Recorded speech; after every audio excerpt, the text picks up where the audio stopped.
ਸਤਨਾਮ ਸ੍ਰੀ ਵਾਹਿਗੁਰੂ ਸਾਹਿਬ JIO. ਦੋਹਰਾ ਵਿਸ਼ਿਆਨ ਤੇ ਬੈਰਾਗ ਹੋਏ ਕਰ ਗੁਰ ਪਗ ਅਨੁਰਾਗ। ਲਿਵ ਲਗਾਏ ਜਾਗਤ ਰਹੋ ਸਿਮਰ ਨਾਮ ਵਡ ਭਾਗ। ਵਾਹਿਗੁਰੂ ਜੀ ਕਾ ਖਾਲਸਾ ਵਾਹਿਗੁਰੂ ਜੀ ਕੀ ਫਤਿਹ। ਆਵੋ ਭੈਣੇ ਗਲ ਮਿਲ ਹੈ ਅੰਕ ਸਹੇਲੜੀਆ। ਮਿਲ ਕੇ ਕਰਹਿ ਕਹਾਣੀਆਂ ਸਮਰੱਥ ਕੰਤ ਕੀਆ। ਆਦਿ ਗੁਰੂ ਜਗਤ ਗੁਰੂ ਬਾਣੀ ਗੁਰੂ ਗੁਰੂ ਹੈ ਬਾਣੀ ਵਿੱਚ ਬਾਣੀ ਅੰਮ੍ਰਿਤ ਸਾਰੇ। ਗੁਰਬਾਣੀ ਕਹੈ ਸੇਵਕ ਜਨ ਮਾਨੈ ਪ੍ਰਤੱਖ ਗੁਰੂ ਨਿਸਤਾਰੇ। ਸ੍ਰੀ ਗੁਰੂ ਗ੍ਰੰਥ ਸਾਹਿਬ ਜੀ ਮਹਾਰਾਜ ਜੀ ਦੀ ਪਵਿੱਤਰ ਹਜ਼ੂਰੀ 'ਚ ਨੌਵੇਂ ਪਾਤਸ਼ਾਹ ਧੰਨ ਗੁਰੂ ਤੇਗ ਬਹਾਦਰ ਸਾਹਿਬ ਜੀ ਦੇ ਪਵਿੱਤਰ ਪਾਵਨ ਇਤਿਹਾਸਕ ਸਥਾਨ ਤੇ जुड़ बैठी गुरु की साजी और नवाजी हुई गुरु का खास रूप गुरु खालसा साध संगत। वड्डियां भागां वाले हो निता प्रति गुरु चरनां च जुड़ के पहले पातशाह धन गुरु नानक देव साहब जी महाराज जी की जन्म साखी की चल रही लड़ीवार कथा बहुत ही अदब सत्कार शरधा ते भावना सहित आप जी सरवण कर रहे हो। गरीब नवाज सतगुरु जी बटाले नगर विखे अपने चरण पाए हैं, जिथे सतगुरु सच्चे पातशाह जी का सहुरा परिवार बाबा मूल चंद जी माता चंदो राणी जी सतगुरु गुरु नानक पातशाह जी नाल आके बैसते हैं लड़ते हैं, पर गरीब नवाज पातशाह जी कोई जवाब नहीं दिंदे। इस इलाके का चौधरी है चौधरी अजिता रंधावा गुरु साहब जी के चरणों का सेवक बनया। माता सुलखणी जी गुरु साहब जी के चरणों च आए हैं, बेनती की साईं अपने माँ बाप के घर दे विच रहिंदिआं समा बहुत बीतिया है। जदों तक बेबे नानकी जी सन मैनू कोई फिक्र नहीं सी। माँ बाप दे बहुत सारे ताने मैनू सुनने पैंदे हन। किरपा करो मैं निमाणी नू अपने चरनां च जगह बख्शो थां बख्शो। गरीब नवाज जी कहण लगे सुलखणी जैसी दुख भुख साडे नाल होवेगी तिवें बतीत करनी पवेगी, जे प्रवान है तां रहो। आखिया पातशाह मैं तुहाडे कोलों कोई गहणे आभूषण जां वस्त्र नहीं मंगदी, बस ये मंगदी हां किरपा करके मैनू अपने चरनां च थां बख्शो। ये कह के माता जी दोनों साहिबजादिआं नूं नाल लिआए ते गुरु चरनां च आण बैठे हन। चौधरी अजिता रंधावा गुरु साहब जी की सेवा टहल कर रहा है। गरीब नवाज पातशाह जी महाराज जिवें पावन नगर श्री करतारपुर साहब वसा रहे हैं।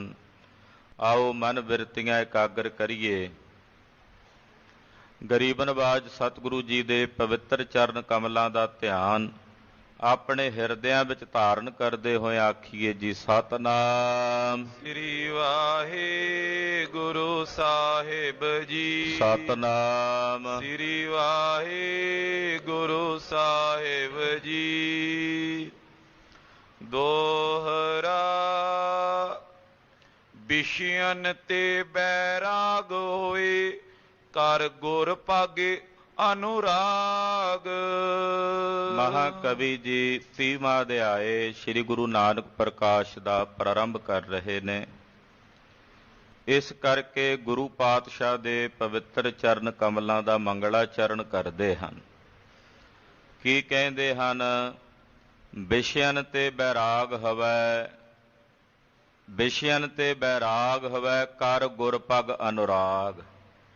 हे मेरिया मना संसार दे विषयां तो बैरागी हो के ਨਿਰਚਾਵਾਨ ਹੋ ਕੇ ਤੂੰ ਗੁਰੂ ਨਾਨਕ ਸਾਹਿਬ ਦੇ ਚਰਨਾਂ ਦਾ ਪ੍ਰੇਮ ਆਪਣੇ ਹਿਰਦੇ 'ਚ ਧਾਰਨ ਕਰ। ਹੇ ਮੇਰਿਆ ਮਨਾ, ਤੂੰ ਗੁਰੂ ਸਾਹਿਬ ਜੀ ਦੇ ਚਰਨਾਂ ਨਾਲ ਪ੍ਰੇਮ ਕਰ। ਲਿਵ ਲਗਾਏ ਜਾਗਤ ਰਹੋ, ਸਿਮਰ ਨਾਮ ਵਡ ਭਾਗ। ਜਿਹੜੇ ਆਪਣੀ ਲਿਵ ਲਾ ਕੇ ਵੱਡਿਆਂ ਭਾਗਾਂ ਵਾਲੇ ਪਰਮੇਸ਼ਰ ਦਾ ਨਾਮ ਸਿਮਰਦੇ ਹਨ, ਰਸਨਾ ਤੋਂ ਵਾਹਿਗੁਰੂ ਵਾਹਿਗੁਰੂ ਵਾਹਿਗੁਰੂ ਦਾ ਜਾਪ ਜਪਦੇ ਹਨ, ਮਹਾਕਵੀ ਜੀ ਕਹਿੰਦੇ ਹੋਏ ਸੰਸਾਰ ਦੇ ਵਿੱਚ ਜਾਗ ਪੈਂਦੇ ਨੇ। ਅਸਲ ਵਿੱਚ ਉਹੀ ਜਾਗਦੇ ਰਹਿੰਦੇ ਨੇ ਜਿਹੜੇ ਲਿਵ ਲਾ ਕੇ ਪਰਮੇਸ਼ਰ ਦੇ ਨਾਮ ਨੂੰ ਸਿਮਰਦੇ ਹਨ। ਜੋ ਪਈ ਕਿਤਕ ਦਿਵਸ ਜਬ ਰਹਿਤ ਬਿਤਾਏ। ਇਸੇ ਤਰ੍ਹਾਂ ਜਦੋਂ ਕੁਝ ਦਿਨ ਸਤਿਗੁਰੂ ਜੀ ਨੇ ਬਟਾਲੇ ਨਗਰ ਵਿੱਚ ਰਹਿ ਕੇ ਬਤੀਤ ਕੀਤੇ ਹਨ, ਦਿਨ ਪ੍ਰਤ ਮਹਿਮਾ ਹੋਏ ਅਧਿਕਾਈ। ਦਿਨ ਪ੍ਰਤੀ ਦਿਨ ਸਤਿਗੁਰੂ ਜੀ ਦੀ ਮਹਿਮਾ ਸੰਸਾਰ ਵਿੱਚ ਵੱਧ ਰਹੀ ਹੈ। ਪਾਤਸ਼ਾਹ ਜੀ ਦੀ ਵਡਿਆਈ ਸਾਰੇ ਇਲਾਕੇ ਵਿੱਚ, ਬਟਾਲੇ ਦੇ ਨੇੜੇ ਤੇੜੇ ਨਗਰਾਂ ਦੇ ਵਿੱਚ ਉਜਾਗਰ ਹੋ ਰਹੀ ਹੈ। ਅਵਲੋਕਤ ਸਮਝਿਓ ਤਬ ਮੂਲਾ। ਇਧਰ ਬਾਬਾ ਮੂਲ ਚੰਦ ਸਾਹਿਬ ਜੀ ਨੇ ਜਦੋਂ ਗੁਰੂ ਸਾਹਿਬ ਦੀ ਵਡਿਆਈ ਹੁੰਦੀ ਵੇਖੀ, ਸਤਿਗੁਰਾਂ ਦੇ ਸਹੁਰਾ ਸਾਹਿਬ ਨੇ ਬਾਬਾ ਮੂਲ ਚੰਦ ਸਾਹਿਬ, ਪਹਿਲਾਂ ਤਾਂ ਮਹਾਰਾਜ ਜੀ ਨਾਲ ਆ ਕੇ ਲੜਦੇ ਭਿੜਦੇ ਸਨ। ਜਦੋਂ ਦੇ ਮਾਤਾ ਜੀ ਚਲੇ ਗਏ ਨੇ ਸਤਿਗੁਰਾਂ ਦੇ ਪਾਸ, ਉਸ ਦਿਨ ਦੇ ਚੁੱਪ ਨੇ, ਸ਼ਾਂਤ ਨੇ।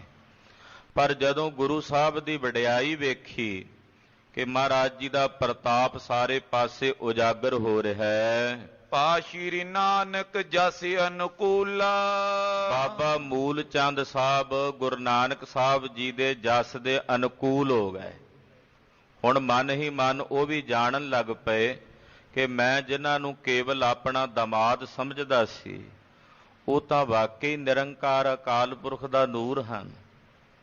ਮਨ ਵਿੱਚ ਹੁਣ ਇਸ ਪ੍ਰਕਾਰ ਦੀ ਭਾਵਨਾ ਗੁਰੂ ਸਾਹਿਬ ਜੀ ਪ੍ਰਤੀ ਬਾਬਾ ਮੂਲ ਚੰਦ ਸਾਹਿਬ ਜੀ ਦੇ ਬਣਨ ਲੱਗੀ ਹੈ। ਆਇਓ ਅਪਰ ਤਜੀ ਸਭ ਗਿਣਤੀ। ਮਨ ਦੀਆਂ ਸਾਰੀਆਂ ਗਿਣਤੀਆਂ ਛੱਡ ਕੇ, ਮਨ ਦੇ ਸਾਰੇ ਫਿਕਰ, ਬਹੁਤ ਸਾਰੀਆਂ ਜਿਹੜੀਆਂ ਗਿਣਤੀਆਂ ਹੁੰਦੀਆਂ ਨੇ ਮਨ ਦੀਆਂ, ਉਹ ਸਭ ਤਿਆਗ ਕੇ ਬਾਬਾ ਮੂਲ ਚੰਦ ਸਾਹਿਬ ਇੱਕ ਦਿਨ ਮਹਾਰਾਜ ਗੁਰੂ ਨਾਨਕ ਸਾਹਿਬ ਜੀ ਦੇ ਚਰਨਾਂ ਦੀ ਸ਼ਰਨ ਵਿੱਚ ਸਿੱਖੀ ਭਾਵ ਧਾਰਨ ਕਰਕੇ ਜਗਿਆਸੂ ਬਣ ਕੇ ਆਏ। ਹੱਥ ਜੋੜ ਕੇ ਕੀਨੀ ਬੇਨਤੀ। ਹੱਥ ਜੋੜ ਕੇ ਬਾਬਾ ਮੂਲ ਚੰਦ ਸਾਹਿਬ ਨੇ ਗੁਰੂ ਨਾਨਕ ਸਾਹਿਬ ਨੂੰ ਬੇਨਤੀ ਕੀਤੀ, ਤੁਮ ਤੋ ਮਹਾਪੁਰਖ ਹੋ ਪੂਰੇ। ਆਖਿਆ, ਹੇ ਗਰੀਬ ਨਵਾਜ, ਮੈਂ ਤੁਹਾਨੂੰ ਕੇਵਲ ਦੁਨਿਆਵੀ ਰਿਸ਼ਤੇ ਦੀ ਅੱਖ ਨਾਲ ਤੱਕਦਾ ਸਾਂ, ਪਰ ਹੇ ਸਾਹਿਬ, ਤੁਸੀਂ ਤਾਂ ਗੁਣਾਂ ਦੀ ਖਾਨ ਹੋ।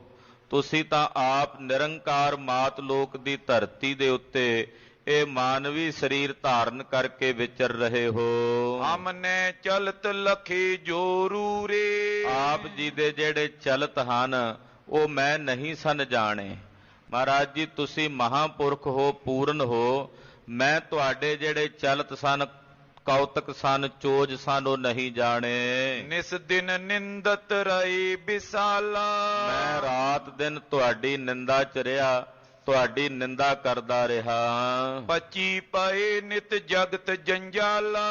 ਸੰਸਾਰ ਦੇ ਜਿਹੜੇ ਜੰਜਾਲ ਨੇ, ਮੈਂ ਉਹਨਾਂ ਜੰਜਾਲਾਂ ਦੇ ਵਿੱਚ ਖਚ ਧਰਿਆ ਔਰ ਰਾਤ ਦਿਨ ਤੁਹਾਡੀ ਨਿੰਦਾ ਤੇ ਆਲੋਚਨਾ ਕਰਦਾ ਰਿਹਾ। ਅਵਗੁਣ ਕਰੇ ਬਖਸ਼ੀਏ ਮੋਈ। ਹੇ ਪ੍ਰਭੂ ਜੀ, ਇਹ ਮੇਰੇ ਬੜੇ ਵੱਡੇ ਅਵਗੁਣ ਨੇ। ਮੈਂ ਇਹ ਬੜਾ ਵੱਡਾ ਅਵਗੁਣ ਕੀਤਾ, ਤੁਹਾਡੀ ਨਿੰਦਾ ਕੀਤੀ ਹੈ। ਤੁਹਾਡੇ ਸਨਮੁਖ ਆ ਕੇ ਵੀ ਮੈਂ ਬੋਲ ਕਬੋਲ ਕਹੇ ਨੇ। ਹੇ ਬਖਸ਼ਣਹਾਰ ਬਖਸ਼ੰਦ ਸਾਹਿਬ, ਆਪ ਕਿਰਪਾ ਕਰਕੇ ਮੈਨੂੰ ਬਖਸ਼ ਲਵੋ। ਆਈ ਹਮਾਰੀ ਲੱਜਿਆ ਤੋਈ। ਮਹਾਰਾਜ ਜੀ, ਮੇਰੀ ਲੱਜਿਆ ਆਪ ਜੀ ਨੂੰ ਹੈ। ਮਹਾਰਾਜ, ਸਾਡੀ ਲਾਜ ਤੁਹਾਨੂੰ ਹੈ, ਜਿਹੋ ਜੇ ਵੀ ਹਾਂ ਤੁਹਾਡੇ ਹਾਂ। ਦੀਨ ਪਏ ਕੋ ਦੇਖ ਦਿਆਲਾ।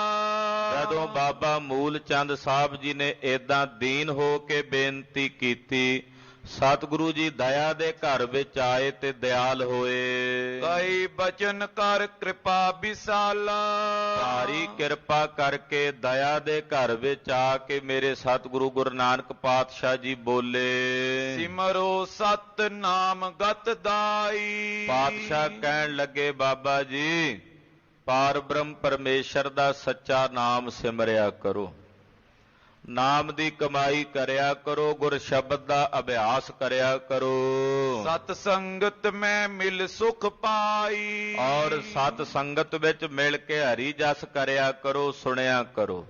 ਸਤ ਸੰਗਤ ਵਿੱਚ ਮਿਲ ਕੇ ਸੁਖ ਪ੍ਰਾਪਤ ਕਰਨਾ ਹੈ। ਕਰ ਬੰਧਨ ਕਰ ਤਾਰੇ ਅਗਾਰੀ। ਔਰ ਪਰਮੇਸ਼ਰ ਅੱਗੇ ਬੰਦਨਾ ਕਰੋ, ਅਕਾਲ ਪੁਰਖ ਨਿਰੰਕਾਰ ਪਰਮੇਸ਼ਰ ਅੱਗੇ ਨਮਸਕਾਰ ਕਰੋ। ਪਾਵੋਗੇ ਅਪਵਰਗ ਸੁਖਾਰੀ। ਜਦੋਂ ਨਿਰੰਕਾਰ ਦੇ ਅੱਗੇ ਬੰਦਨਾ ਕਰੋਗੇ ਤਾਂ ਬਾਬਾ ਜੀ ਤੁਹਾਨੂੰ ਅਪਵਰਗ ਦੀ ਮੋਕਸ਼ ਦੀ ਪ੍ਰਾਪਤੀ ਹੋਵੇਗੀ। ਇਸ ਬਿਦ ਸੁਨ ਕੇ ਸੀਸ ਨਿਵਾਇਓ।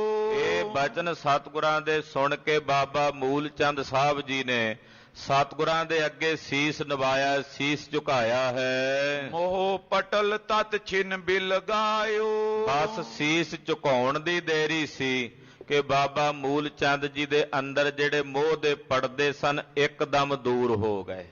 ਮੋਹ ਦਾ ਜਿਹੜਾ ਪਰਦਾ ਸੀ ਉਹ ਇੱਕਦਮ ਪਾਸੇ ਹਟ ਗਿਆ, ਕਿਉਂਕਿ ਬਾਬਾ ਮੂਲ ਚੰਦ ਸਾਹਿਬ ਜੀ ਭਾਵੇਂ ਕਿ ਦੁਨਿਆਵੀ ਰਿਸ਼ਤੇ 'ਚ ਗੁਰਦੇਵ ਦੇ ਸਹੁਰਾ ਸਾਹਿਬ ਨੇ, ਪਰ ਕੋਈ ਕਈ ਜਨਮਾਂ ਦੀ ਬੰਦਗੀ ਸੀ ਜਿਨ੍ਹਾਂ ਦੇ ਗ੍ਰਹਿ ਵਿਖੇ ਮਾਤਾ ਸੁਲੱਖਣੀ ਜੀ ਦਾ ਜਨਮ ਹੋਇਆ ਹੈ ਔਰ ਸਤਿਗੁਰੂ ਗੁਰੂ ਨਾਨਕ ਸਾਹਿਬ ਜੀ ਦੇ ਦਰਸ਼ਨ ਕਰਨ ਦਾ ਸੁਭਾਗ ਪ੍ਰਾਪਤ ਹੋਇਆ ਹੈ।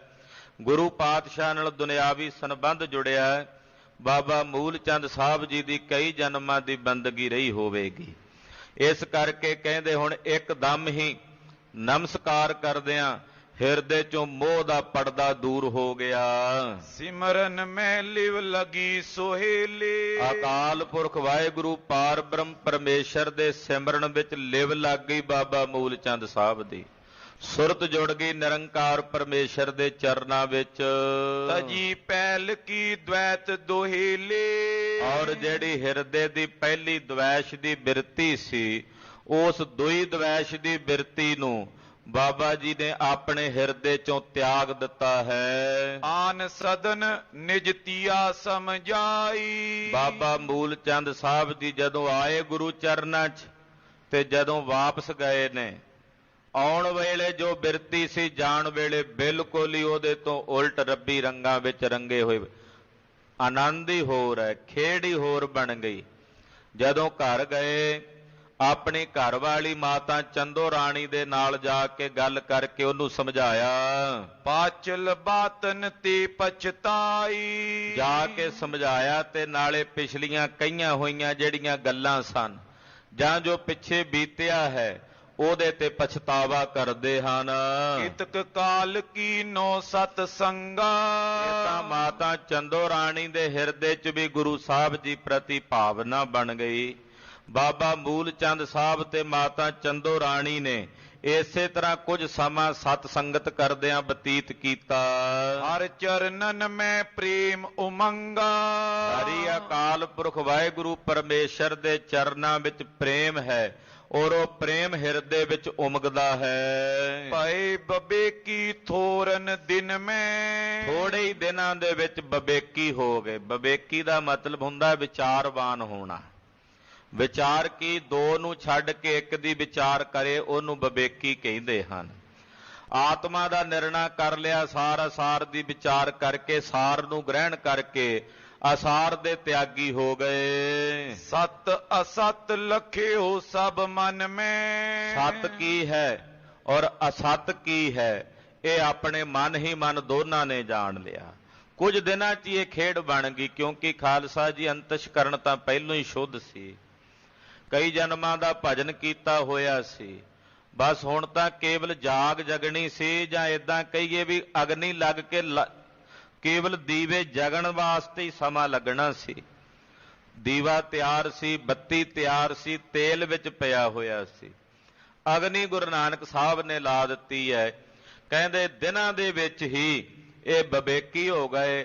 ਸਤ ਤੇ ਅਸਤ ਦੀ ਵਿਚਾਰ ਕਰਨ ਲੱਗ ਪਏ। ਆਰ ਬਲਾ ਪੂਰਨ ਪੁਨ ਹੋਈ। ਖਾਲਸਾ ਜੀ, ਇਹਨਾਂ ਸਰੀਰਾਂ ਦਾ ਇੱਕ ਨਾ ਇੱਕ ਦਿਨ ਬਿਨਸਣਾ ਤਾਂ ਵਸ਼ ਹੈ ਹੀ ਹੈ। ਜਿਤਨੇ ਵੀ ਹੋਏ ਸਭ ਦੇ ਸਰੀਰਾਂ ਦਾ ਅੰਤ ਹੋਇਆ।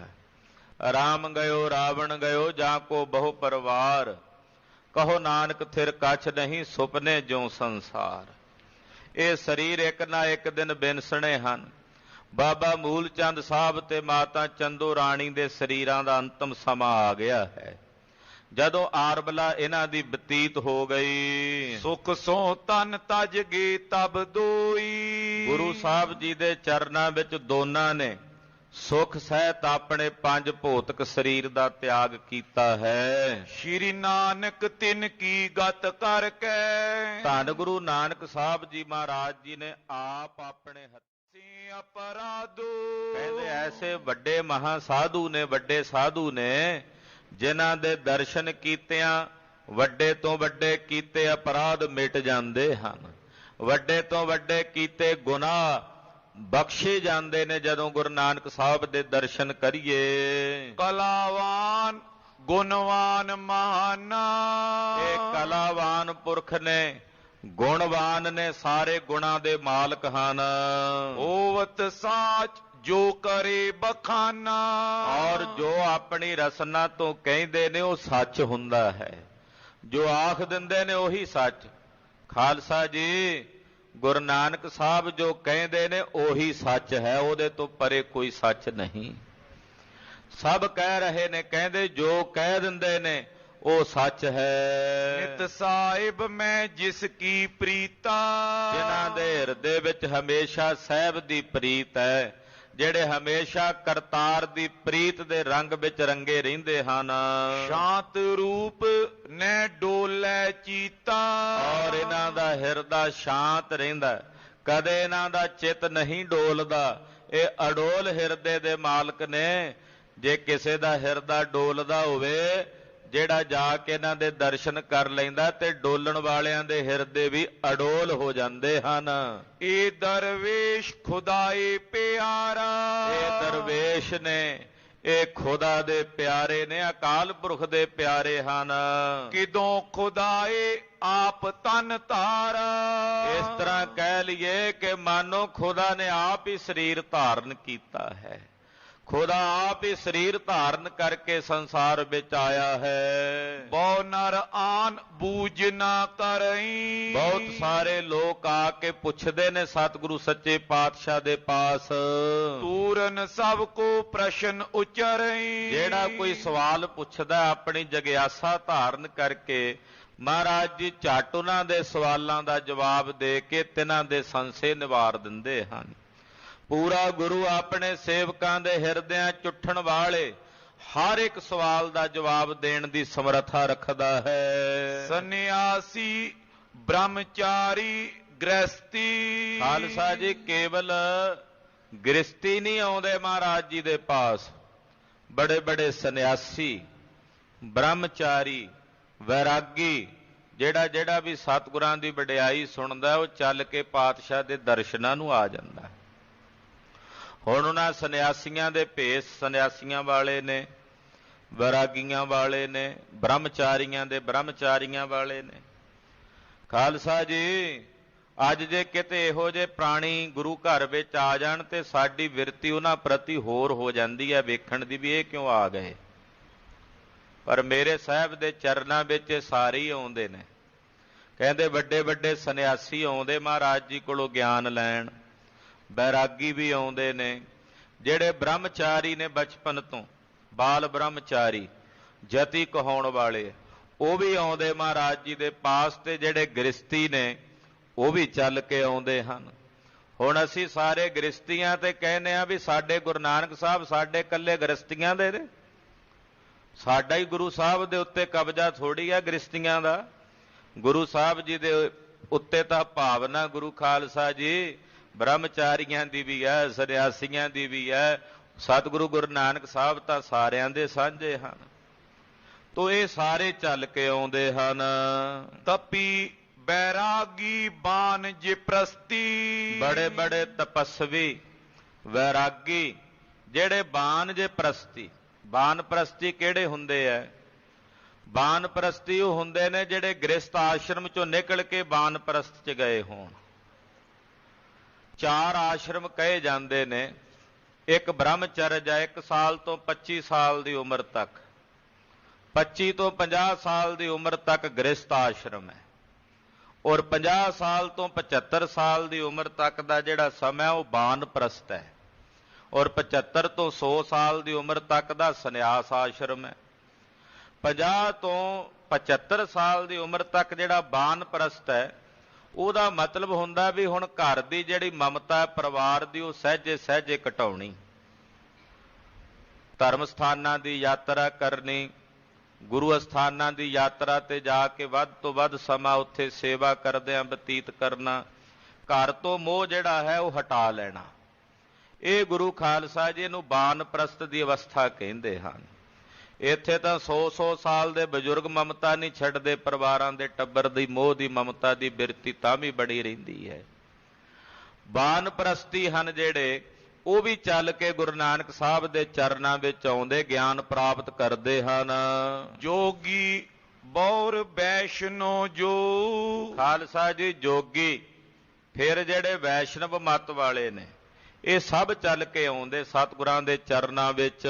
ਹਿੰਦੂ ਮੁਸਲਮਾਨ ਸਭ ਕੋ, ਚਾਹੇ ਹਿੰਦੂ ਨੇ ਚਾਹੇ ਮੁਸਲਮਾਨ ਨੇ, ਸਭ ਆਉਂਦੇ ਆ ਮਹਾਰਾਜ ਜੀ ਦੇ ਚਰਨਾਂ ਵਿੱਚ, ਕਿਉਂਕਿ ਧੰਨ ਗੁਰੂ ਨਾਨਕ ਸਾਹਿਬ ਸਾਰੇ ਜਗਤ ਦੇ ਸਾਂਝੇ ਰਹਿਬਰ ਹਨ।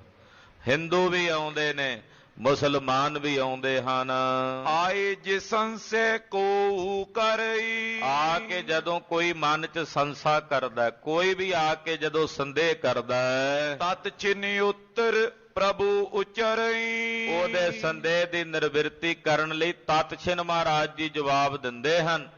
ਔਰ ਜਿਹਦੇ ਮਨ ਚ ਕੋਈ ਸੰਦੇਹ ਹੁੰਦਾ, ਝੱਟ ਉਹਦੇ ਮਨ ਦਾ ਸੰਦੇਹ ਸਤਿਗੁਰੂ ਜੀ ਨਿਵਾਰ ਦਿੰਦੇ ਹਨ।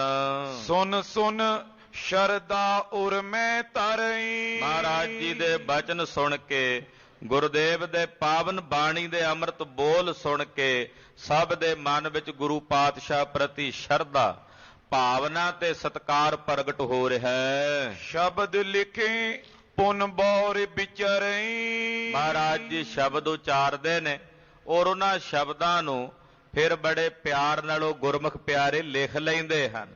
ਲਿਖ ਕੇ ਫਿਰ ਉਹਨਾਂ ਸ਼ਬਦਾਂ ਨੂੰ ਪੜ੍ਹਦੇ ਨੇ, ਪੜ੍ਹ ਕੇ ਫਿਰ ਉਹਨਾਂ ਸ਼ਬਦਾਂ ਨੂੰ ਵਿਚਾਰਦੇ ਹਨ। ਦੋਹਰਾ ਪੁਰ ਲਾਹੌਰ ਕੇ ਮਨੁਜ ਬੋ, ਹੋਏ ਸੇਵਕ ਆਏ। ਖਾਲਸਾ ਜੀ ਲਾਹੌਰ ਸ਼ਹਿਰ ਤੋਂ ਵੀ ਬਹੁਤ ਸਾਰੀ ਸੰਗਤ ਮਹਾਰਾਜ ਜੀ ਦੇ ਚਰਨਾਂ ਵਿੱਚ ਆਉਣ ਲੱਗੀ। ਲਾਹੌਰ ਸ਼ਹਿਰ ਤੋਂ ਬਹੁਤ ਸਾਰੇ ਗੁਰਸਿੱਖ ਮਨਜ ਆ ਕੇ ਮਹਾਰਾਜ ਜੀ ਦੇ ਸਿੱਖ ਹੋਏ, ਗੁਰੂ ਪਾਤਸ਼ਾਹ ਦੇ ਸੇਵਕ ਹੋਏ। ਨਾਮ ਦਾਨ ਇਸ਼ਨਾਨ ਦਿੜ, ਸਿੱਖੇ ਕੀਰਤਨ ਗਾਏ। ਸਤਿਗੁਰਾਂ ਦੇ ਪਾਸ ਆ ਕੇ 3 ਚੀਜ਼ਾਂ ਦ੍ਰਿੜ ਕਰਦੇ, ਨਾਮ, ਦੂਸਰਾ ਦਾਨ, ਤੀਸਰਾ ਇਸ਼ਨਾਨ। ਤਿੰਨੇ ਦ੍ਰਿੜ ਕਰਦੇ ਹਨ ਔਰ ਪਾਤਸ਼ਾਹ ਦੇ ਕੋਲੋਂ ਆ ਕੇ ਗੁਰਬਾਣੀ ਦਾ ਕੀਰਤਨ ਸਿੱਖਦੇ ਹੈ। ਸਿੱਖੈ ਕੀਰਤਨ ਗਾਏ, ਇਹ ਨਾਮਦਾਨ ਇਸ਼ਨਾਨ ਦ੍ਰਿੜ ਕਰਕੇ ਗੁਰੂ ਕੀ ਸਿੱਖਿਆ ਨੂੰ ਸਿੱਖਦਿਆਂ ਮਹਾਰਾਜ ਜੀ ਦੀ ਪਾਵਨ ਬਾਣੀ ਦੇ ਸ਼ਬਦਾਂ ਦਾ ਕੀਰਤਨ ਗਾਇਨ ਕਰਦੇ ਹਨ। ਚੌਪਈ 1 ਕਰੋੜੀਆ ਖੱਤਰੀ ਪੁਰ ਮੈਂ, ਖਾਲਸਾ ਜੀ ਲਾਹੌਰ ਸ਼ਹਿਰ ਵਿੱਚ ਇੱਕ ਖੱਤਰੀ ਸੀ ਕਰੋੜੀਆ। ਵੈਸੇ ਇਹਦਾ ਨਾਮ ਭਾਈ ਕਾਹਨ ਸਿੰਘ ਨਾਭੇ ਨੇ ਦੁਨੀ ਚੰਦ ਲਿਖਿਆ। ਇਹ ਗੁਰੂ ਸਾਹਿਬ ਜੀ ਨੇ ਇਹਦਾ ਕਲਿਆਣ ਕੀਤਾ, ਇਹਨੂੰ ਕਿਰਤਾਰਥ ਕੀਤਾ। ਇਹਦੇ ਘਰ ਵੀ ਗਏ ਗਰੀਬ ਨਵਾਜ ਪਾਤਸ਼ਾਹ। ਕਰੋੜੀਆ ਇਹਨੂੰ ਕਹਿੰਦੇ ਸਨ ਕਿਉਂਕਿ ਧਨਵਾਨ ਸੀ, ਇਲਾਕੇ ਦਾ ਮਾਲਕ ਸੀ ਬੜੇ ਵੱਡੇ ਦਾ, ਤੋ ਕਰੋੜੀਆ ਕਹਿ ਦਿੰਦੇ ਸਨ ਇਹਨੂੰ। ਤੇ ਕਰੋੜੀਆ ਖੱਤਰੀ ਜੋ ਲਾਹੌਰ ਸ਼ਹਿਰ ਵਿੱਚ ਰਹਿੰਦਾ ਹੈ। ਉਸਤਤ ਸੁਨਤ ਰਿਸਤ ਅਤ ਉਰ ਮੈਂ, ਜਦੋਂ ਲਾਹੌਰ ਸ਼ਹਿਰ ਵਿੱਚ ਗੁਰੂ ਸਾਹਿਬ ਦੇ ਜਿਹੜੇ ਸਿੱਖ ਨੇ ਉਹ ਮਹਾਰਾਜ ਜੀ ਦੀ ਸਿਫਤ ਕਰਦੇ ਨੇ, ਜਸ ਕਰਦੇ ਨੇ, ਤੇ ਜਦੋਂ ਕਰੋੜੀਆ ਸੁਣਦਾ ਤੇ ਸੁਣ ਕੇ ਬੜਾ ਗੁੱਸਾ ਕਰਦਾ ਵੀ ਇਹ ਪਤਾ ਨਹੀਂ ਕਿਹਦੀ ਆ ਕੇ ਵਡਿਆਈ ਕਰਦੇ ਨੇ, ਉਪਮਾ ਕਰਦੇ ਨੇ। ਹੰਕਾਰੀ ਮਨੁੱਖ ਦੀ ਇਹ ਪ੍ਰਵਿਰਤੀ ਹੁੰਦੀ ਹੈ, ਉਹ ਕਦੇ ਕਿਸੇ ਦੂਸਰੇ ਦੀ ਸੋਭਾ ਨਹੀਂ ਸੁਣ ਸਕਦਾ, ਦੂਸਰੇ ਦੀ ਵਡਿਆਈ ਨਹੀਂ ਸੁਣ ਸਕਦਾ। ਕਰੋੜੀਆ ਬੜਾ ਗੁੱਸਾ ਕਰਦਾ ਜਦੋਂ ਕੋਈ ਗੁਰੂ ਨਾਨਕ ਸਾਹਿਬ ਦੀਆਂ ਸਿਫਤਾਂ ਕਰਦਾ ਹੈ। ਕਰਕੇ ਡਰ ਕੋ ਤਾਏ ਅਗਾਰੀ, ਔਰ ਇਹ ਅੱਗੋਂ ਉਹਨੂੰ ਡਰਾਵਾ ਦੇਣ ਵਾਸਤੇ ਕੜਕ ਪੈਂਦਾ। ਜੇ ਕੋਈ ਇਹਦੇ ਸਾਹਮਣੇ ਸਿਫਤ ਕਰਦਾ ਨਾ ਤੇ ਕ੍ਰੋਧ ਕਰਦਾ ਹੈ, ਅੱਗੋਂ ਗੁੱਸਾ ਕਰਦਾ ਹੈ। ਗੁਰ ਕੋ ਸੁਜਸ ਨ ਕਰਤੇ ਉਚਾਰੀ, ਇਹਦਾ ਡਰ ਮੰਨ ਕੇ ਲਾਹੌਰ ਸ਼ਹਿਰ ਦੇ ਜਿਹੜੇ ਗੁਰੂ ਸਾਹਿਬ ਦੇ ਸੇਵਕ ਨੇ ਉਹ ਇਹਦੇ ਸਾਹਮਣੇ ਕਦੇ ਸਤਿਗੁਰਾਂ ਦਾ ਨਾਂ ਹੀ ਨਹੀਂ ਲੈਂਦੇ। ਜਦੋਂ ਲੋਕਾਂ ਨੂੰ ਪਤਾ ਲੱਗਾ ਵੀ ਕਰੋੜੀਆ ਗੁੱਸਾ ਕਰਦਾ, ਸ਼ਾਹੂਕਾਰ ਸੀ, ਇਲਾਕੇ ਦਾ ਮਾਲਕ ਸੀ, ਤੇ ਲੋਕ ਇਹਦਾ ਭੈ ਮੰਨਦੇ ਨੇ, ਇਹਦਾ ਡਰ ਮੰਨਦੇ ਨੇ, ਔਰ ਇਹਦਾ ਡਰ ਮੰਨ ਕੇ ਗੁਰੂ ਨਾਨਕ ਸਾਹਿਬ ਦਾ ਕੋਈ ਨਾ ਇਹਦੇ ਸਾਹਮਣੇ ਨਾਂ ਨਹੀਂ ਲੈਂਦਾ। ਰਘੁਬਰ ਸੁਤਪੁਰ ਕੀ ਰਾਜਧਾਨੀ, ਲਾਹੌਰ ਸ਼ਹਿਰ ਜੋ ਬੜੀ ਵੱਡੀ ਰਾਜਧਾਨੀ ਹੈ, ਜੋ ਲਵ ਤੇ ਕੁਸ਼ ਰਾਮਚੰਦਰ ਦੇ ਦੋ ਪੁੱਤਰ ਹੋਏ।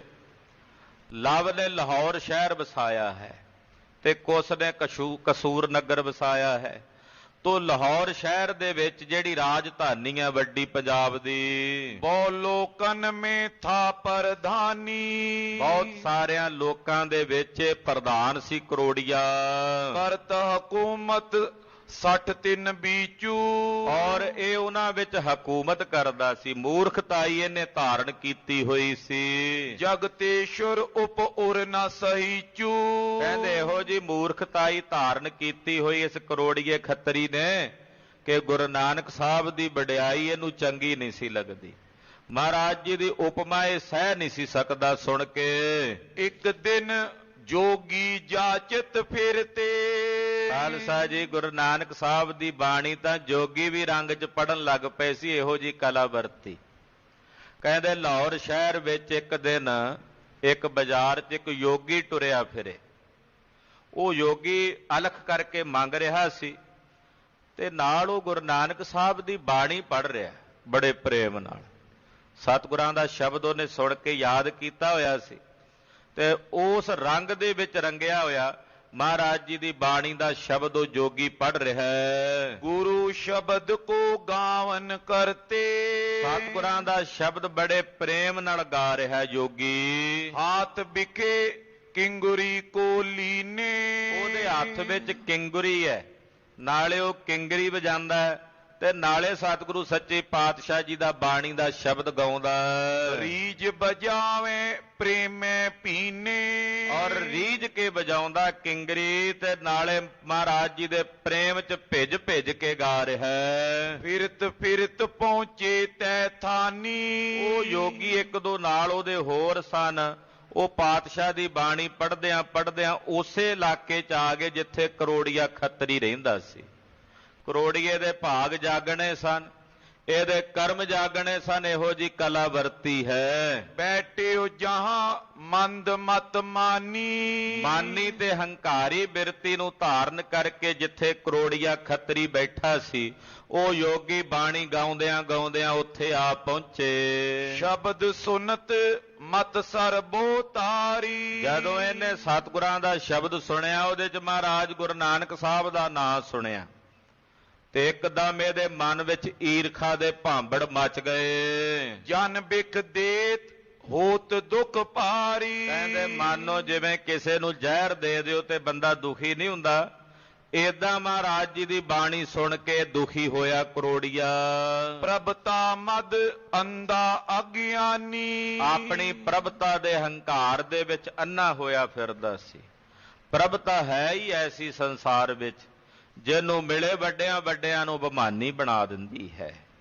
ਕੋਈ ਵਿਰਲਾ ਹੈ ਜਿਹੜਾ ਪ੍ਰਭਤਾ ਨੂੰ ਪ੍ਰਾਪਤ ਕਰਕੇ ਹਲੀਮੀ ਧਾਰਨ ਕਰੇ, ਨਹੀਂ ਤਾਂ ਇਹ ਪ੍ਰਭਤਾ ਜਿਸ ਨੂੰ ਮਿਲ ਜੇ ਵੱਡਿਆਂ ਵੱਡਿਆਂ ਨੂੰ ਭ੍ਰਸ਼ਟ ਕਰਕੇ ਰੱਖ ਦਿੰਦੀ ਹੈ। ਤੁਲਸੀ ਐਸਾ ਕੋਇ ਨਾ ਜਨਮਿਓ ਜਗ ਮਾਹੀ, ਪ੍ਰਭਤਾ ਪਾਏ ਜਾਸ ਮਦ ਨਾਹੀ। ਐਸਾ ਨਹੀਂ ਕੋਈ ਜਨਮਿਆ ਸੰਸਾਰ ਵਿੱਚ ਜਿਹਨੂੰ ਪ੍ਰਭਤਾ ਮਿਲੀ ਹੋਵੇ ਤੇ ਉਹਦੇ ਅੰਦਰ ਹੰਕਾਰ ਨਾ ਆਇਆ ਹੋਵੇ। ਇਹ ਆਪਣੀ ਪ੍ਰਭਤਾ ਦੇ ਨਸ਼ੇ ਵਿੱਚ ਹੰਕਾਰਿਆ ਹੋਇਆ ਬੈਠਾ ਸੀ ਕਰੋੜੀਆ। ਸੰਤਨ ਤੇ ਬੇਮੁਖ ਸੁਖ ਹਾਨੀ, ਸਤ ਪੁਰਸ਼ਾਂ ਤੋਂ ਬੇਮੁਖ ਔਰ ਦੁੱਖਾਂ ਦੇ ਵਿੱਚ ਹੀ ਗਰਸਿਆ ਹੋਇਆ। ਛਾਤੀ ਜਰਤ ਮਾਂ ਦੁਖ ਪਾਵਤ, ਇਹਦੀ ਛਾਤੀ ਸੜਦੀ ਹੈ ਔਰ ਵੱਡਾ ਦੁੱਖ ਪ੍ਰਾਪਤ ਕਰਦਾ ਹੈ। ਤਬ ਜੋਗੀ ਇਹ ਤੁਕ ਥੇ ਗਾਵਤ, ਜਦੋਂ ਇਹ ਬੈਠਾ ਸੀ ਉਹ ਯੋਗੀ ਇਹ ਤੁਕਾਂ ਮਹਾਰਾਜ ਜੀ ਦੀ ਬਾਣੀ ਦੀਆਂ ਇਹ ਪੰਕਤੀਆਂ ਗਾ ਰਹੇ ਸਨ। ਸੁਣੋ ਜੀ ਕਿਹੜੀਆਂ ਪੰਕਤੀਆਂ ਹਨ। ਸ੍ਰੀ ਮੁਖ ਵਾਕ ਮਹੱਲਾ ਪਹਿਲਾ, ਨਾਨਕ ਆਖੈ ਰੇ ਮਨਾ, ਸੁਣੀਐ ਸਿੱਖ ਸਈ। ਅਕਸਰ ਯੋਗੀ ਲੋਕ ਪੰਜਾਬ ਦੀ ਧਰਤੀ ਤੇ ਪਿੱਛੇ ਕੁਝ ਸਮਾਂ ਪਹਿਲਾਂ ਵੀ ਮਹਾਰਾਜ ਜੀ ਦੇ ਸ਼ਬਦ ਗਾ ਕੇ ਅਕਸਰ ਉਹ ਅਲਖ ਮੰਗਣ ਆਉਂਦੇ ਹੁੰਦੇ, ਐਸਾ ਵਰਤਾਰਾ ਰਿਹਾ ਹੈ। ਤੋ ਇਹ ਯੋਗੀ ਗੁਰੂ ਨਾਨਕ ਸਾਹਿਬ ਜੀ ਦਾ ਸ਼ਬਦ ਪੜ੍ਹ ਰਹੇ ਨੇ ਤੇ ਉੱਥੇ ਹੀ ਆ ਗਏ ਜਿੱਥੇ ਉਹ ਬੈਠਾ ਸੀ ਕਰੋੜੀਆ ਖੱਤਰੀ। ਆ ਕੇ ਇਹਨਾਂ ਨੇ ਪੜ੍ਹਿਆ ਮਹੱਲਾ ਪਹਿਲਾ, ਨਾਨਕ ਆਖੈ ਰੇ ਮਨਾ, ਸੁਣੀਐ ਸਿੱਖ ਸਹੀ। ਧੰਨ ਗੁਰੂ ਨਾਨਕ ਸਾਹਿਬ ਸੱਚੇ ਪਾਤਸ਼ਾਹ ਕਹਿੰਦੇ ਆ, ਉਹ ਮੇਰਿਆ ਮਨਾ, ਆ ਸਹੀ ਸਿੱਖਿਆ ਗੁਰੂ ਕੀ ਸੁਣ। ਆ ਕਿਹੜੀਆਂ ਖੋਟੀਆਂ ਬਿਰਤੀਆਂ ਤੂੰ ਧਾਰਨ ਕਰੀ ਬੈਠਾ ਮਨਾ। ਗੁਰੂ ਪਾਤਸ਼ਾਹ ਦੀ ਜਿਹੜੀ ਸੱਚੀ ਸਿੱਖਿਆ ਹੈ, ਸਹੀ ਸਿੱਖਿਆ ਹੈ, ਉਸ ਨੂੰ ਸੁਣਨਾ ਕਰ। ਲੇਖਾ ਰੱਬ ਮੰਗੇ ਸੀਆ, ਬੈਠਾ ਕੱਢ ਵਈ। ਸੱਜਣਾ ਰੱਬ ਲੇਖਾ ਮੰਗੇਗਾ, ਵਈ ਕੱਢ ਲੇਗਾ ਸਾਰੇ ਹਿਸਾਬ ਕਿਤਾਬ ਦੀ, ਲੇਖੇ ਜੋਖੇ ਦੀ। ਮਾਤਾ ਤੂੰ ਭੁਲੇਖੇ 'ਚ ਟੁਰਿਆ ਫਿਰੇ ਵੀ ਮੈਨੂੰ ਕਿਹੜਾ ਕਿਸੇ ਨੇ ਪੁੱਛਣਾ। ਮਹਾਰਾਜ ਜੀ ਕਹਿੰਦੇ ਆ, ਮੇਰਿਆ ਮਨਾ, ਤੇਰੀ ਇੱਕ ਇੱਕ ਪਲ ਦੀ ਖਬਰ ਉਸ ਨਿਰੰਕਾਰ ਦੇ ਘਰ ਦੇ ਵਿੱਚ ਪਹੁੰਚ ਰਹੀ ਹੈ। ਇੱਕ ਇੱਕ ਪਲ ਦਾ, ਇੱਕ ਇੱਕ ਅੱਖ ਦੇ ਫੋਰ ਦਾ ਲੇਖਾ ਜੋਖਾ ਤੇਰਾ ਲਿਖਿਆ ਜਾ ਰਿਹਾ ਹੈ। ਔਰ ਰੱਬ ਦੀ ਦਰਗਾਹ ਵਿੱਚ ਗਿਆ, ਰੱਬ ਨੇ ਲੇਖਾ ਮੰਗਣਾ ਹੈ, ਉਹਨੇ ਵਹੀ ਕੱਢ ਲੈਣੀ ਹੈ, ਸਾਰਾ ਹਿਸਾਬ ਕਿਤਾਬ ਕੱਢ ਲੈਣਾ ਔਰ ਕੱਲੇ ਕੱਲੇ ਪੱਖ ਦਾ ਉਹਨੇ ਲੇਖਾ ਲੈਣਾ ਹੈ। ਤਲਬਾ ਪੌਸਨ ਆਕੀਆ, ਬਾਕੀ ਜਿਨਾ ਰਹੀ। ਉਹਨਾਂ ਨੂੰ ਤਲਬਾਂ ਪੈਣੀਆਂ ਨੇ, ਆਵਾਜ਼ਾਂ ਪੈਣੀਆਂ ਨੇ, ਉਹਨਾਂ ਨੂੰ ਤਲਬ ਕੀਤਾ ਜਾਣਾ ਜਿਹੜੇ ਆਕੀ ਨੇ ਉਸ ਪਰਮੇਸ਼ਰ ਤੋਂ, ਜਿਨ੍ਹਾਂ ਦੀ ਬਾਕੀ ਰਹਿ ਗਈ ਹੈ ਨਾ। ਲੇਖਾ ਜੋਖਾ ਹੁੰਦਾ ਨਾ, ਕਿਸੇ ਕੋਲੋਂ ਕੋਈ ਧਨ ਉਧਾਰਾ ਲਿਆ ਹੋਵੇ ਤੇ ਜੇ ਉਹ ਹਿਸਾਬ ਕਿਤਾਬ ਕਲੀਅਰ ਨਾ ਹੋਵੇ ਤਾਂ ਕਹਿ ਦਿੰਦਾ ਵੀ ਬਾਕੀ ਰਹਿੰਦਾ ਤੇਰਾ, ਮੁੜ ਕੇ ਫਿਰ ਪੁੱਛਾਂਗਾ। ਕਹਿੰਦੇ ਜਿਨ੍ਹਾਂ ਦੀ ਬਾਕੀ ਰਹਿ ਜਾਂਦੀ ਹੈ ਨਾ, ਉਹਨਾਂ ਨੂੰ ਫਿਰ ਭਾਈ ਨਿਰੰਕਾਰ ਪਰਮੇਸ਼ਰ ਦੇ ਘਰ ਦੇ ਵਿੱਚ ਤਲਬਾਂ ਹੁੰਦੀਆਂ, ਆਵਾਜ਼ਾਂ ਪੈਂਦੀਆਂ ਹਨ। ਅਜ਼ਰਾਈਲ ਫਰਿਸ਼ਤਾ ਹੋਸੀ ਆਏ ਤਈ। ਅਜ਼ਰਾਈਲ ਵਰਗੇ ਫਰਿਸ਼ਤੇ ਆਉਂਦੇ ਐ, ਉਹ ਆ ਕੇ ਦੱਸਦੇ ਐ ਹਿਸਾਬ ਕਿਤਾਬ, ਜਿਹਨੂੰ ਆਪਾਂ ਚਿੱਤਰਗੁਪਤ ਵੀ ਕਹਿ ਦਿੰਦੇ ਹਾਂ। ਆਵਣ ਜਾਣ ਨ ਸੁਝਈ, ਭੀੜੀ ਗੱਲੀ ਫਈ। ਆਵਣ ਜਾਣ ਨਾ ਸੁਝਈ, ਭੀੜੀ ਗੱਲੀ ਫਹੀ। ਕਹਿੰਦੇ ਤੈਨੂੰ ਆਪਣੇ ਆਵਣ ਜਾਣ ਦੀ ਸੋਝੀ ਨਹੀਂ, ਗਿਆਨ ਨਹੀਂ। ਔਰ ਭੀੜੀ ਗਲੀ, ਇਹੋ ਜਿਹੀ ਔਖੀ ਭੀੜੀ ਗਲੀ ਹੈ ਜਿੱਥੋਂ ਤੈ ਲੰਘ ਕੇ ਜਾਣਾ ਹੈ, ਉਹਦਾ ਤੈਨੂੰ ਗਿਆਨ ਨਹੀਂ, ਉਹਦੀ ਤੈਨੂੰ ਸੋਝੀ ਨਹੀਂ। ਕੂੜ ਨਿਖੁੱਟੇ ਨਾਨਕਾ, ਓੜਕ ਸੱਚ ਰਹੀ। ਪਾਤਸ਼ਾਹ ਕਹਿੰਦੇ ਆ ਝੂਠ ਨਿਖੁੱਟ ਜਾਣਾ, ਅੰਤ ਨੂੰ ਕੇਵਲ ਸੱਚ ਹੀ ਰਹਿਣਾ ਹੈ। ਜੋ ਸੱਚ ਹੈ ਉਹ ਰਹਿ ਜਾਣਾ, ਅੰਤ ਨੂੰ ਕੂੜ ਦੇ ਨਿਖੁੱਟ ਜਾਣਾ। ਇਹੀ ਸੰਸਾਰ ਦੇ ਵਿੱਚ ਵਿਧਾਨ ਹੈ। ਜੋ ਸੱਚ ਹੈ ਉਹੀ ਪ੍ਰਗਟ ਹੋਣਾ। ਝੂਠ ਦੇ ਬੱਦਲ ਬੜੇ ਆਉਂਦੇ ਆ ਚੜ ਚੜ ਕੇ ਸੂਰਜ ਦੇ ਉੱਤੇ, ਪਰ ਕਿੰਨਾ ਕੁ ਚਿਰ ਰਹਿੰਦੇ ਆ ਬੱਦਲ ਨੂੰ, ਸੂਰਜ ਨੂੰ ਢੱਕ ਕੇ। ਅਖੀਰ ਉਹ ਬੱਦਲੀਆਂ ਜੀਆਂ ਪਾਸੇ ਹਟਦੀਆਂ ਨੇ, ਸੂਰਜ ਦੀਆਂ ਰਿਸ਼ਮਾਂ ਫਿਰ ਮੁੜ ਧਰਤੀ ਤੇ ਪ੍ਰਚੰਡ ਹੋ ਜਾਂਦੀਆਂ ਹਨ। ਇਸੇ ਤਰ੍ਹਾਂ ਝੂਠ ਭਾਵੇਂ ਬੜਾ ਪ੍ਰਬਲ ਹੋ ਕੇ ਆਉਂਦਾ, ਪਰ ਅੰਤਰੂ ਰਹੇਗਾ ਸੱਚ ਹੀ। ਜੋ ਸੱਚ ਹੈ ਉਹੀ ਨਾਲ ਨਿਭੇਗਾ।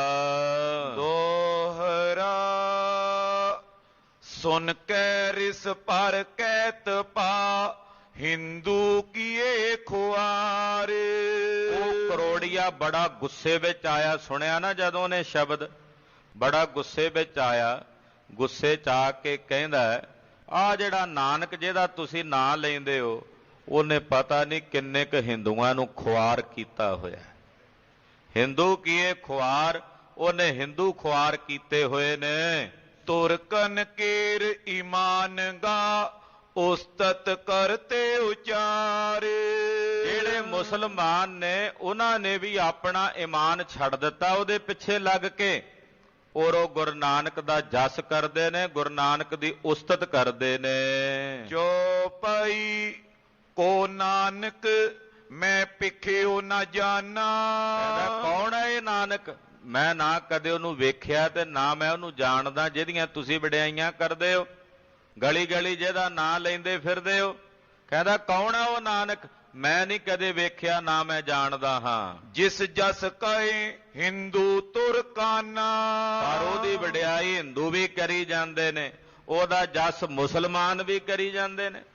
ਹਰ ਇੱਕ ਦੀ ਜ਼ੁਬਾਨ ਤੇ ਉਹਦਾ ਨਾਮ ਹੈ। ਇਹ ਕੌਣ ਹੈ? ਜੈ ਤੈ ਕੀਰਤ ਹੋਤ ਕਨੇਰੀ। ਜਿੱਥੇ ਕਿੱਥੇ ਉਹਦੀ ਕੀਰਤੀ ਹੋ ਰਹੀ ਹੈ, ਜਿੱਥੇ ਕਿੱਥੇ ਉਹਨਾਂ ਦੀ ਵਡਿਆਈ ਹੋ ਰਹੀ ਹੈ। ਸਮਝ ਵਿਖੇ ਕੁਛ ਆਏ ਨਾ ਮੇਰੀ। ਕਹਿੰਦਾ ਮੈਨੂੰ ਤਾਂ ਨਹੀਂ ਸਮਝ ਆਉਂਦੀ ਵੀ ਕੌਣ ਹੈ ਇਹ ਨਾਨਕ ਜਿਹਦੀ ਜਣਾ ਖਣਾ ਹੀ ਵਡਿਆਈ ਕਰੀ ਜਾਂਦਾ। ਹਿੰਦੂ ਵੀ ਕਰੀ ਜਾਂਦੇ ਨੇ, ਮੁਸਲਮਾਨ ਵੀ ਕਰੀ ਜਾਂਦੇ ਨੇ। ਇਹ ਕੌਣ ਹੈ ਭਲਾ ਜਿੱਥੇ ਕਿੱਥੇ ਉਹਦੀ ਵਡਿਆਈ ਹੋ ਰਹੀ ਹੈ? ਉਹ ਐਸਾ ਕਲ ਕਾਲ ਮਝਾਰੀ। ਇਸ ਕਲੀ ਕਾਲ ਦੇ ਸਮੇਂ 'ਚ ਕੌਣ ਹੈ ਐਸਾ ਬਲੀ?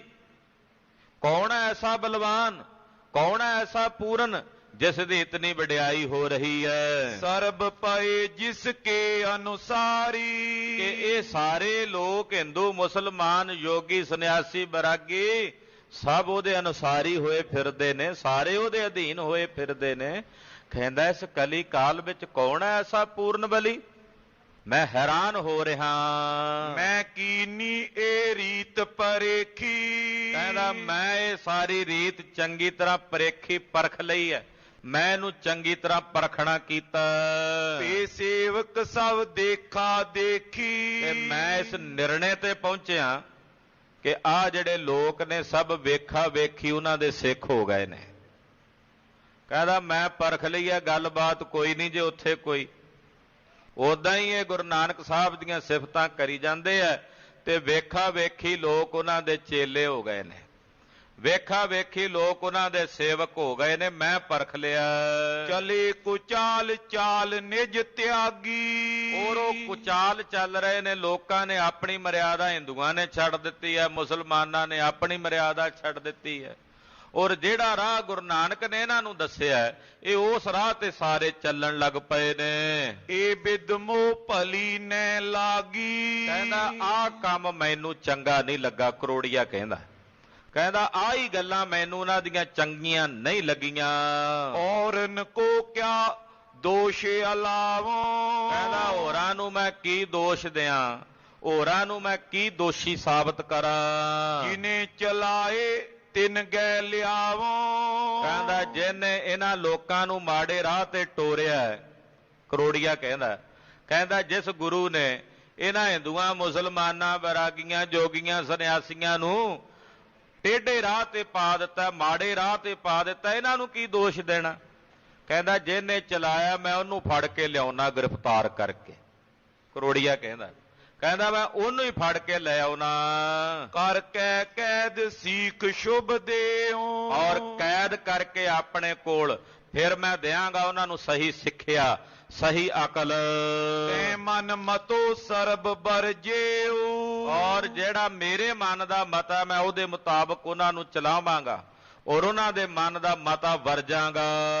ਅਸ ਕੈ ਆਪਣੀ ਸਭਾ ਮਜਾਰੀ। ਏਦਾਂ ਇਹਨੇ ਆਪਣੀ ਸਭਾ 'ਚ ਬੈਠੇ ਸੀ 5-7 ਜਣੇ ਹੋਰ, ਉਹਨਾਂ ਦੇ ਵਿੱਚ ਏਦਾਂ ਕਰੋੜੀਆ ਹੰਕਾਰ ਦੇ ਵਿੱਚ ਬੋਲਿਆ। ਨਿਜ ਸੇਵਕ ਤਬ ਲੀਨ ਹਕਾਰੀ। ਉਸੇ ਵੇਲੇ ਨੇ ਆਪਣੇ ਨੌਕਰ ਸੱਦੇ। ਕਯੋ ਤੁਰੰਗਨ ਪਰ ਅਬ ਜਾਈ। ਕਹਿੰਦਾ ਛੇਤੀ ਜਾ ਓਏ, ਮੇਰੀ ਜਿਹੜੀ ਘੋੜੀ ਆ ਉਹਦੇ ਤੇ ਜਾ ਕੇ ਕਾਠੀ ਪਾ। ਪਾਏ ਜ਼ੀਨ ਆਨੋ ਏ ਥਾਈ। ਮੇਰੀ ਘੋੜੀ ਤੇ ਕਾਠੀ ਪਾ ਕੇ ਸ਼ਿੰਗਾਰ ਕੇ ਉਹਨੂੰ ਛੇਤੀ ਨਾਲ ਮੇਰੇ ਕੋਲ ਲੈ ਕੇ ਆ। ਸੁਨਤ ਦਾਸ ਲਿਆਇਓ ਤਤਕਾਲਾ। ਕਹਿੰਦਾ ਮੈਂ ਅੱਜ ਹੀ ਜਾਣਾ, ਵੇਖਦਾ ਕੌਣ ਹੈ ਇਹ ਨਾਨਕ, ਜਾ ਕੇ ਫੜ ਕੇ ਲਿਆਉਣਾ ਇੱਥੇ ਮੈਂ ਲਾਹੌਰ ਸ਼ਹਿਰ ਵਿੱਚ, ਫਿਰ ਆਪਣੀ ਗੱਲ ਮਨਾਵਾਂਗਾ। ਇਹਨੇ ਜਦੋਂ ਇਹ ਹੁਕਮ ਕੀਤਾ ਤੇ ਇਹਦਾ ਨੌਕਰ ਗਿਆ, ਲੱਗਿਓ ਚੜਨ ਜਿਸ ਦਰਪ ਵਿਸਾਲਾ। ਤੇ ਇਹ ਜਾ ਕੇ ਘੋੜੀ ਸ਼ਿੰਗਾਰ ਕੇ ਲੈ ਆਇਆ। ਇਹ ਬੜੇ ਹੰਕਾਰ ਦੇ ਵਿੱਚ, ਕਰੋੜੀਆ ਹੈਂਕੜ ਦੇ ਵਿੱਚ ਵੀ ਮੈਂ ਚੱਲਿਆ ਚੜ ਕੇ। ਇਹ ਆਇਆ ਘੋੜੀ ਦੇ ਉੱਤੇ, ਜਦੋਂ ਚੜਨ ਲੱਗਾ ਦਿਓ ਰਕਾਬ ਵਿਖੇ ਪਗ ਜਬਈ। ਜਦੋਂ ਘੋੜੀ ਦੀ ਰਕਾਬ ਦੇ ਵਿੱਚ ਇਹਨੇ ਆਪਣਾ ਪੈਰ ਪਾਇਆ ਚੜਨ ਵਾਸਤੇ, ਸਬਲ ਤੁਰੰਗਨ ਫਰਕੀ ਤਬਈ। ਘੋੜੀ ਬੜੀ ਬਲਵਾਨ ਸੀ, ਇੱਕਦਮ ਉਹ ਚੰਚਲ ਹੋਈ ਤੇ ਉਹ ਹਿੱਲ ਗਈ। ਉਹ ਇੱਕਦਮ ਬਲਵਾਨ ਹੋ ਕੇ ਦੌੜੀ। ਨਹੀਂ ਸਮਾਰਿਓ ਤੈ ਛਿਨ ਖਤਰੀ। ਕਹਿੰਦੇ ਕਰੋੜੀਏ ਕੋਲੋਂ ਆਪਣਾ ਆਪ ਸੰਭਾਲਿਆ ਨਹੀਂ ਗਿਆ, ਹਲੇ ਪੈਰ ਪਾਇਆ ਹੀ ਸੀ, ਕੱਚਾ ਸੀ ਪੈਰ ਵਿੱਚ ਰਕਾਬ ਦੇ, ਹਾਲੇ ਚੜਨ ਵਾਸਤੇ। ਤੇ ਘੋੜੀ ਇੱਕਦਮ ਜਦੋਂ ਟੁਰੀ, ਗਿਰਿਓ ਤਰਨ ਪਰ ਪਗਿਆ ਉਤਰੀ। ਕਰੋੜੀਆ ਧੜਮ ਦੇ ਕੇ ਜ਼ਮੀਨ ਤੇ ਡਿੱਗ ਪਿਆ ਤੇ ਸਿਰੋਂ ਪੱਗ ਲੈ ਕੇ ਉਹ ਪਰੇ ਡਿੱਗੀ। ਸਤਿਗੁਰਾਂ ਨੂੰ ਬੇਆਬਰੂ ਕਰਨ ਚੱਲਿਆ, ਆਪਣੀ ਪੱਗ ਲਵਾ ਬੈਠਾ। ਡਿੱਗਾ ਜਦੋਂ ਜ਼ਮੀਨ ਤੇ ਭੁੰਜਿਆ ਤੇ ਪੱਗ ਲੱਥ ਕੇ ਪਰੇ ਜਾ ਡਿੱਗੀ। ਲਖਿਓ ਕੁਸ਼ਗਨ ਹਿਰਦੇ ਮੈਂ ਤਾਉ। ਮਨ ਚ ਸੋਚਦਾ ਹੈ ਵੀ ਇਹ ਕੁਸ਼ਗਨ ਹੋ ਗਿਆ, ਖੋਟਾ ਸਗਨ ਹੋ ਗਿਆ, ਵੀ ਡਿੱਗ ਪਿਆ ਪੱਗ ਲੈ ਗਈ ਐ ਸਿਰੋਂ, ਇਹ ਮਾੜਾ ਸਗਨ ਹੈ। ਬੌਰ ਨ ਚੜਿਓ ਰਿਓ ਘਰ ਮਾਉ। ਕਹਿੰਦਾ ਚਲੋ ਅੱਜ ਨਹੀਂ ਜਾਣਾ, ਅੱਜ ਮਾੜਾ ਸਗਨ ਹੋ ਗਿਆ, ਵੀ ਅੱਜ ਰਹਿਣ ਦਿਓ। ਘੋੜੀ ਕਿਹਾ ਜਾ ਕੇ ਤਬੇਲੇ 'ਚ ਬੰਨ੍ਹ ਦਿਓ।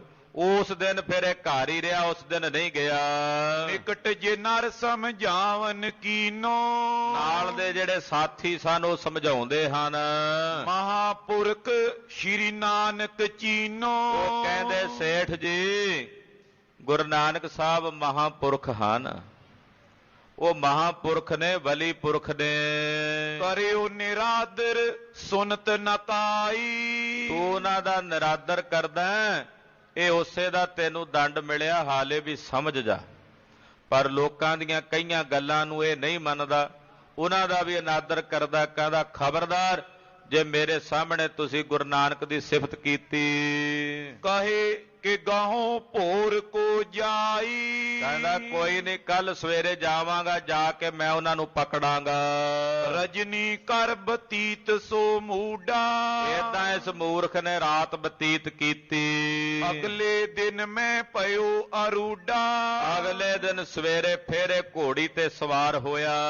ਗਮਨੇ ਬ੍ਰਿੰਦ ਸੰਗ ਨਰ ਤਾਈ। ਔਰ ਨਾਲ ਆਪਣੇ ਕਈ ਬੰਦੇ ਸਿਪਾਹੀ ਲੈ ਕੇ ਟੁਰ ਪਿਆ।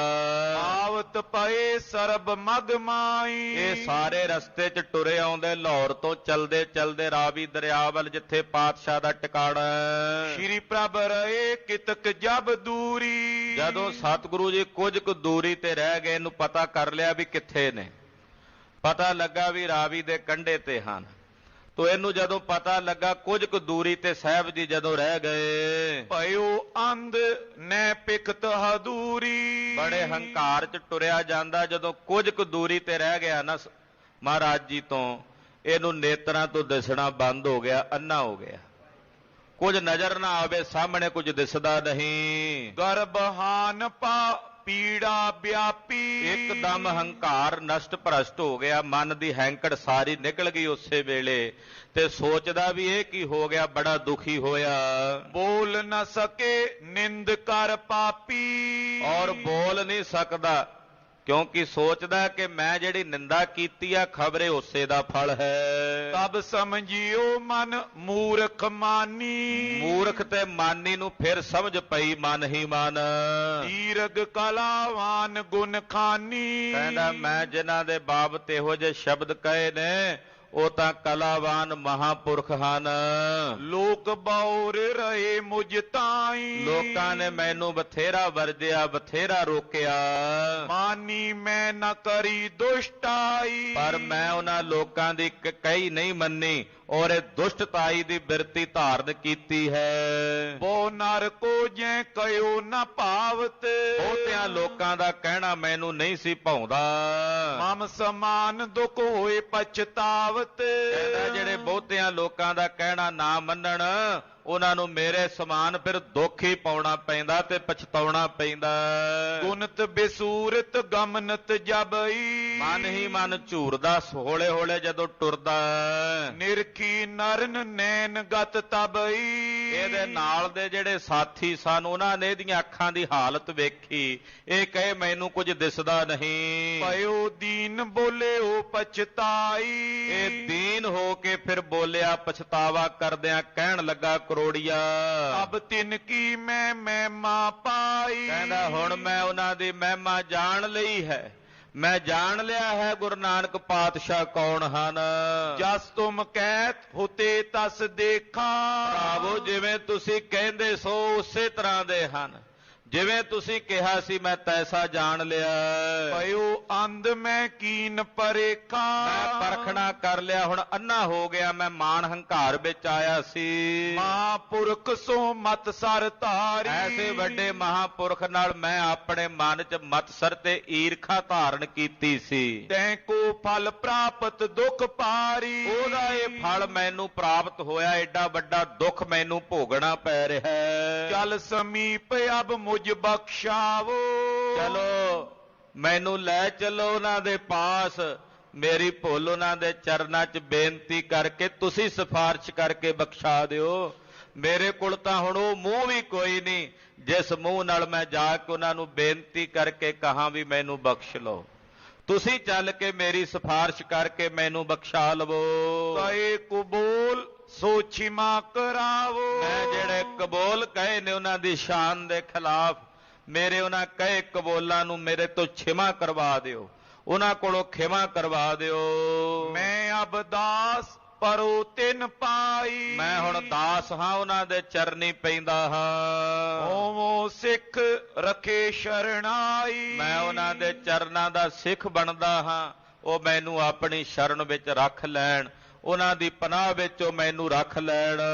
ਸੁਣ ਕੇ ਨਰਨ ਸਰਬ ਸਮਝਾਇਓ। ਨਾਲ ਦੇ ਸਾਥੀ ਸੁਣ ਕੇ ਸਮਝਾਉਂਦੇ ਆ ਕਰੋੜੀਏ ਨੂੰ ਸੇਠ ਜੀ ਹੁਣ ਤਾਂ ਪਤਾ ਜਾਣ ਲਿਆ ਨਾ ਤੁਸੀਂ ਤਿਨਾਂ ਦਾ। ਮਨ 'ਚ ਤੋਬਾ ਕਰੋ ਪਿਛਲੇ ਗੁਨਾਹਾਂ ਤੋਂ ਔਰ ਬੇਨਤੀਆਂ ਕਰੋ ਮਹਾਰਾਜ ਬਖਸ਼ ਲਓ। ਭਾਈ ਕਰੋੜੀਆ ਗੁਰੂ ਸਾਹਿਬ ਦੇ ਚਰਨਾਂ 'ਚ ਆਇਆ। ਗਰੀਬ ਨਵਾਜ ਪਾਤਸ਼ਾਹ ਜੀ ਨੇ ਇਹਦੀ ਸੇਵਾ ਲਾਈ ਹੈ ਨਗਰ ਵਸਾਉਣ ਦੀ। ਕਰਤਾਰਪੁਰ ਸਾਹਿਬ ਨਗਰ ਵਸਾਇਆ ਜਾ ਰਿਹਾ ਹੈ। ਉਹ ਕਥਾ ਆਪ ਜੀ ਅਗਲਿਆਂ ਪ੍ਰਸੰਗਾਂ ਵਿੱਚ ਸਰਵਣ ਕਰੋਗੇ। ਗਰੀਬ ਨਵਾਜ ਧੰਨ ਗੁਰੂ ਨਾਨਕ ਦੇਵ ਸਾਹਿਬ ਜੀ ਦਾ ਜਸ ਕਥਨ ਕਰਦਿਆਂ ਹੋਈਆਂ ਭੁੱਲਾਂ ਚੁੱਕਾਂ ਦੀ ਖਿਮਾ ਕਰਨੀ, ਅਰਦਾਸ ਕਰਨੀ ਸਤਿਗੁਰੂ ਜੀ ਅਗਾਂਹ ਵਾਸਤੇ ਸਦ ਬੁੱਧੀ ਤੇ ਸਮਤ ਪ੍ਰਦਾਨ ਕਰਨ।